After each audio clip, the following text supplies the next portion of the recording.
आप सभी को मेरा नमस्कार। आज हम एजुकेशन के बारे में कुछ समझेंगे। शिक्षा क्या होता है, इसके टाइप क्या होते हैं, इसके बारे में हम थोड़ा डिस्कस करेंगे। यह एक ऐसा टॉपिक है जिसका ना कोई शुरुआत है ना कोई अंत है, कह सकते हैं एकदम अनंत है, इनफाइनाइट है। एजुकेशन के बारे में जो भी बोला जाए अपने आप में सही ही होता है। अलग अलग लोगों का अलग अलग विचार होता है जो यूनिक भी होता है और सही भी होता है। बस हमें अपने अनुभव से शिक्षा का असली मतलब समझते हुए शिक्षा ग्रहण करना चाहिए। मेरा ये एक प्रेजेंटेशन है, उसके माध्यम से चलिए समझते हैं एजुकेशन क्या होता है थोड़ा। मैं पीसीबी इंजीनियर हूँ आपके डीएमडी डिपार्टमेंट में। मेरा टॉपिक है एजुकेशन। तो एजुकेशन शिक्षा, आप जानते ही हैं। शिक्षा का अर्थ ये बिल्कुल नहीं होता है कि किसी भी किताबी ज्ञान को पढ़ना। बस शिक्षा का मतलब होता है हमारी इंटेलिजेंस, हमारी बुद्धिमत्ता की विकास हो और हम कोई भी डिसीजन ले सकें। हम शिक्षा के प्रकार देखेंगे। कुछ शिक्षा के प्रकार है जैसे कि फॉर्मल एजुकेशन, इनफॉर्मल एजुकेशन और इनडायरेक्ट और नॉन फॉर्मल एजुकेशन। तो मैं छोटा सा एग्जांपल ऐड किया हूँ। फॉर्मल एजुकेशन में जैसे आप ये वीडियो देख सकते हैं। फॉर्मल एजुकेशन जो स्कूलों में शिक्षा, कॉलेजों में जो शिक्षा देते हैं अपन, वो फॉर्मल एजुकेशन में आता है। अब एक छोटा सा मैसेज भी है वीडियो में, आप देख जब तक हमें बेसिक नहीं बनेगा तो हमें सवाल नहीं समझ में आएगा। अलग अलग टेक्निक से अपने एजुकेशन में जैसे किसी बच्चे को कुछ एग्जांपल देकर समझा सकते हैं। स्कूलों में कम से कम एक छोटा सा एग्जांपल लिखवा चुका हूँ, 20 पॉइंट लिखवा चुका हूँ। 18 में 18 टॉपिक किससे किससे बनने लगा है। तो यहाँ पे जो बैठे हो, क्या कोई होशियार है, कोई मूर्ख हो? नहीं हो, सब एक समान हो। बस अंतर क्या है, किसी को कुछ ज्यादा मिल गया है, किसी को कम मिल गया है। अब सोचो, जो इसको मिला है अगर वही चीज इसको मिल जाए तो क्या इन दोनों में अंतर बचेगा? नहीं बचेगा। लेकिन इसको कम मिलेगा जब ये हाथ बढ़ाएगा तब ना। मान लो मैं बोलूंगा कि लो टेस्टर दूंगा, ये टेस्टर कब वो पकड़ पाएगा जब हाथ लेफ्ट साइड बढ़ाएगा, तभी ना पाएगा। अगर ये हाथ नहीं बढ़ाएगा तो मैं दूंगा कुछ टाइम तक, दूंगा हाथ, मेरा हाथ दर्द करने लगेगा तो मैं चुपचाप टेस्टर जमीन में नहीं रख दूंगा, क्योंकि उसने हाथ ही नहीं बढ़ाया। इसी प्रकार टीचर तो पढ़ाता है लेकिन तुम लोग पढ़ना ही नहीं चाहोगे, बस लेना ही नहीं चाहोगे, क्या तुम्हें मिलेगा वो चीज? तो सबसे पहले हमें क्या सीखना है कि अगर कोई चीज कहीं से मिल रहा है, अगर उसको हमें लेना है, हमारे पास, अगर तुम चाहते हमारे पास हो तो भाई तुमको भी हाथ तो बढ़ाना पड़ेगा। पोजीशन बनाओ सब कोई एकदम। 1 2 3 4 5 6 7 8 9 10। स्टमक मतलब क्या होता है? पेट होता है, ठीक है ना। पेट को हम लेडीज क्या बोलते हैं? स्टमक। अब पंच का मतलब होता है। तो अब एक छोटा सा एग्जांपल देखिए कि फॉर्मल एजुकेशन हम स्कूल में जो भी प्रकार की शिक्षा देते हैं, चाहे हम एक्टिविटी के द्वारा हो, चाहे उनको जो भी हम प्रोफेशनल तरीके से हम स्कूल में प्रेजेंट करते हैं, वो हमें फॉर्मल एजुकेशन में आ जाता है। Thank you so much giving me this opportunity or participate. My name is Sabha Misra. I am from Shahor district, MP, India. जैसे अपन जो फॉर्मल एजुकेशन में एग्जांपल कॉलेजों में जो प्रेजेंट करते हैं फॉर्मल तरीके से, तो वो भी हमें फॉर्मल एजुकेशन में आ जाता है। Very helpful for me, thank you so much. Second है हमारा इनफॉर्मल एजुकेशन। इनफॉर्मल एजुकेशन का मतलब होता है हम सोसाइटी में आप जो भी मैसेज देते हैं। मैंने मेरा एग्जांपल है छोटा सा, मैं विलेज, अपने विलेज एरिया में उसको प्रेजेंट करता रहता हूँ। बांसा की इतिहास में पहली बार ग्राम के वार्ड क्रमांक 6 के पंच श्रीमती अनीता मिश्रा जी और हमारे रिस्पेक्टेड सर सभाकांत मिश्रा जी द्वारा वार्ड के जनता के साथ बैठक करके लिया गया अहम फैसला, पंच के द्वारा मोहल्ले की समस्याओं को मद्देनजर रखते हुए शिक्षा और लापरवाही दोनों मुद्दों के लिए शिक्षा हेतु कुछ नीतियां बनाई गई हैं। यहाँ पर शिक्षा और लापरवाहियों के लिए महत्वपूर्ण निर्णय लिया जा रहा है। और यहाँ पर ये हमारा इनफॉर्मल एजुकेशन में आ जाता है। हम अपने कभी घर जाते हैं, गांव जाते हैं, तो वहाँ पे मीटिंग रख के जो भी मैसेज देते हैं, जो भी हम सिखाना चाह रहे हैं अपने सोसाइटी के द्वारा, फैमिली के द्वारा, जो भी हमें सीख अनुभव मिलता है वो इनफॉर्मल एजुकेशन में आ जाता है। थर्ड होता है non formal education, indirect non या नॉन फॉर्मल एजुकेशन, जिसमें हम प्रैक्टिकल लैब लेबोरेटरी से जो हम सीखते हैं प्रैक्टिकल करके, वो हमारा नॉन फॉर्मल एजुकेशन में आ जाता है। अब छोटा सा मेरा एग्जांपल है, इसमें आप देख सकते हैं। So guys, I don't know what are doing Misras here. So let's ask some question about this project. Tell me, Ms. Raji, what are you doing? This is Arduino board. Okay. IoT का एक छोटा सा programme मैंने किया है जो Arduino board के UNO board में हुआ है। आप देख सकते हैं कि इसमें लिंक है, ये मेरा प्रोग्राम है। आपको प्रोग्राम भी दिखा दे रहा हूँ और मैं आपको वर्चुअली भी दिखा दे रहा हूँ कैसे ये वर्क करता है। ये वर्चुअली मेरा ब्लिंक हो रहा है, जैसे वर्चुअली उसमें ये स्पीड बता रहा है, इसमें किस स्पीड से वर्किंग हो रहा है। ये हमारा आर्डिनो बोर्ड है जो वर्चुअली है, लेकिन हमें रियल में भी हमारे पास बोर्ड है और हम इसमें केबल कनेक्ट करके प्रोग्राम को अपलोड करके इसमें देख रहे हैं कि कैसे वर्क कर रहा है। और वो यहाँ पे आप देख सकते हैं कि कैसे हम लैब में रिसर्च करते हैं और चीज़ों को समझते हैं, उसके बारे में कैसे डेवलपमेंट होता है, कैसे वर्क करता है, कैसे चीज़ें, जो भी हमें सब चीज़ें लैब में हम वर्क करते हैं, ये सब आ जाता है इनडायरेक्ट एजुकेशन में। इस टाइप के एजुकेशन नॉन फॉर्मल एजुकेशन में हम लैब में जाके प्रैक्टिकल जो हम सीखते हैं, थर्ड टाइप एजुकेशन हो गया ये। एक फोर्थ टाइप एजुकेशन है, आपने जो अभी बहुत ट्रेंड में है, ऑनलाइन एजुकेशन। ऑनलाइन एजुकेशन बहुत अच्छा प्लेटफॉर्म है, जिसका एग्जांपल भी मेरे पास है।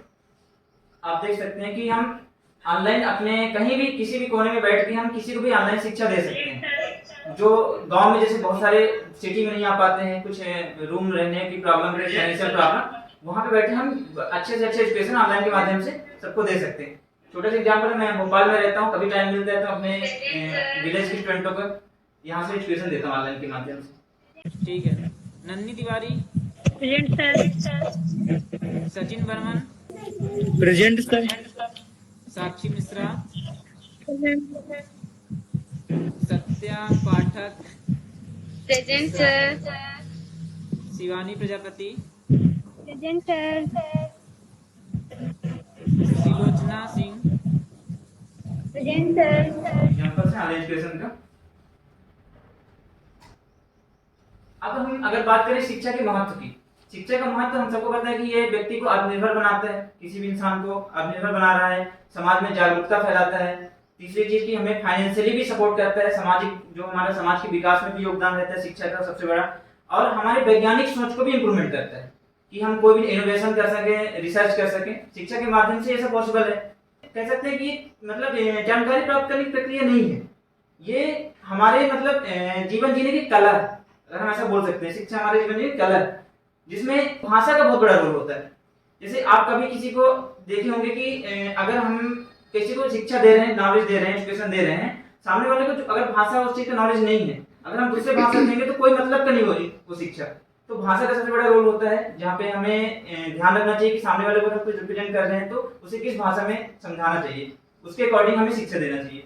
तो आगे हम इससे ग्रोथ हो सकता है हमारे इंडियन का। शिक्षा का सबसे एक पहलू और होता है कि भावनात्मक विकास भी होना चाहिए, कि हमें सामने वाले के इमोशंस को भी समझ में आना चाहिए। शिक्षा तो हम चलो कोई टॉपिक पे अपन पढ़ लिए, ज्ञान हमारे पास बहुत आ गया, लेकिन हम किसी की भावनाओं को नहीं समझ पा रहे हैं, उन्हें कैसे इंप्रेस करना है, कैसे ये सब अगर बुद्धिमत्ता हमारी नहीं आ पा रही है तो शिक्षा का कोई मतलब नहीं है।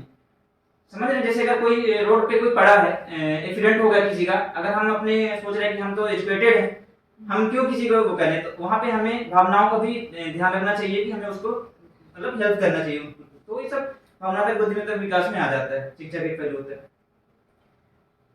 थर्ड, अगर हम नेक्स्ट की बात करें तो हमें शिक्षा कभी कभी होता है कि टीचर नहीं मिल पाते हैं, तो हमें खुद को डायरेक्ट करके, सेल्फ डायरेक्ट करके भी हमें शिक्षा प्राप्त करने का इंटरेस्ट होना चाहिए, जिसमें हम खुद को कंट्रोल कर सकें, कैसे हम रणनीतियां बना सकते हैं खुद के लिए, कैसे हम किसी भी ऑनलाइन माध्यम से जुड़कर वहां पे शिक्षा ग्रहण कर सकते हैं। तो जरूरी नहीं कि हम दूसरों पर डिपेंड रहें हमेशा शिक्षा के लिए, हम खुद से भी कुछ अपनी रणनीतियां बना के, कुछ योजनाएं बना के, स्ट्रेटजी बना के अपना शिक्षा आगे बढ़ा सकते हैं, गेन कर सकते हैं। जैसे आजकल ऑनलाइन प्लेटफॉर्म सबसे अच्छा एग्जांपल है कि हमें अगर किसी टीचर अवेलेबल नहीं हो पा रहे हैं तो हम ऑनलाइन माध्यम से उस शिक्षा को, हम एजुकेशन को ले सकते हैं।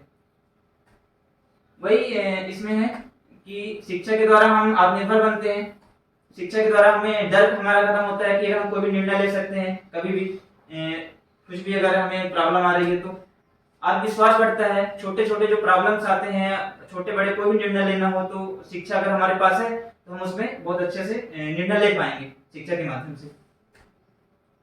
अगर मैं बात करूं प्राचीन काल के शिक्षा की, तो प्राचीन काल में और आधुनिक शिक्षा में सिर्फ एक ही मेजर डिफरेंस है कि प्राचीन काल में क्या होता था कि हमारे इंटरनल पावर को बिल्ड किया जाता था, हमारी आंतरिक शक्ति को। एग्जांपल दूं कि अगर मुझे उड़ना है तो हमें अंदर की सिद्धियां प्राप्त होती थी, अंदर सिद्धियां प्राप्त करनी पड़ती थी। आज के मॉडर्न में अगर हमें उड़ना है तो हम बाहरी एक मशीन बनाएंगे, जिस एरोप्लेन हमने बनाया है तो एक मेजर डिफरेंस यही है कि हम प्राचीन शिक्षा में हमारे गुरुकुल के माध्यम से हम इंटरनल पावर बिल्ड करते थे, माइंड को इंक्रीज करते थे।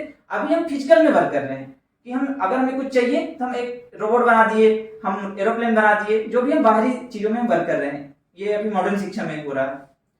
आज बात करूं कि आज वुमेन्स डे है, आप सभी को हैप्पी वुमेन्स डे। तो इसमें मैं एक चीज ऐड किया हूं कि आज भी हमारे देश में महिलाओं की शिक्षा दर बहुत कम है, आप सबको पता है ये चीजें। और मेरा मानना है कि अगर महिलाओं को इंडिपेंडेंट बनना है, किसी भी गर्ल को इंडिपेंडेंट बनना है, तो उसके लिए शिक्षा सबसे बड़ा हथियार है। और देख रहा हूँ कि आज भी वुमेन्स जो है किसी ना किसी पे डिपेंड रहती है, खासकर एजुकेशन ना होने की वजह से। जिनके पास एजुकेशन नहीं तो वो डिपेंड ही रहती है, पहले माँ बाप पे, फिर हस्बैंड पे, फिर बच्चों पे। तो कहीं ना कहीं एजुकेशन की कमी वजह से ऐसा हो रहा है। आज जैसे आप मैम के एग्जाम्पल लूँ तो मैम एजुकेटेड हैं, जिसकी वजह से आज वो इंडिपेंडेंट कर पा रहे हैं। अगर वो एजुकेटेड नहीं होते, सपोज 8वीं फेल होते, तो आज अपने हस्बैंड के पास बैठ के एग्जाम्पल ले रहे हो, अपने हस्बैंड के डिपेंड होते। रियल एग्जाम्पल है। विलेज में आज भी वुमेन्स का शिक्षा में बहुत कमी है, आज भी बहुत सारे प्रॉब्लम्स आ रहे हैं वुमेन्स को। तो मेरा तो खुद का मिशन भी है कि वुमेन्स शिक्षा को आगे बढ़ाना। मैं शुरुआत अपने घर से किया हूँ, अपने 2 सिस्टर को भोपाल ला के पढ़ा रहा हूँ, यहाँ पे 7 साल से अपने साथ रखा हूँ। और अदर लड़कियां भी जो है गांव की, उनके भी लिए मैं ऑनलाइन जो आपको एग्जांपल दिखाया वो मेरा एग्जांपल है, उसमें वर्क कर रहा हूँ मैं कि एजुकेशन रेट बढ़ सके। निष्कर्ष की बात करूं तो हमारे बहुत सारे महान पुरुष हुए हैं, जैसे चाणक्य जी का हमारा कहना है कि अगर हमें सीखना है तो हमें दूसरों के अनुभव से भी सीखना चाहिए, क्योंकि अगर हम सब कुछ खुद करके सीखेंगे तो हमारा उम्र कम पड़ जाएगा। तो चाणक्य जी का बहुत अच्छा क्वार्टर जो अपने नीति में वो दिखाए हैं। हमारे डॉक्टर भीमराव अम्बेडकर जी भी कहते हैं कि शिक्षा वह शेरनी का दूध है, जो भी पिएगा दहाड़ेगा। तो सही बात है कि शेर की तरह दहाड़ना ही है। शिक्षा एजुकेशन बहुत पावर है, आप सबको पता है, ये बहुत बड़ा टॉपिक है।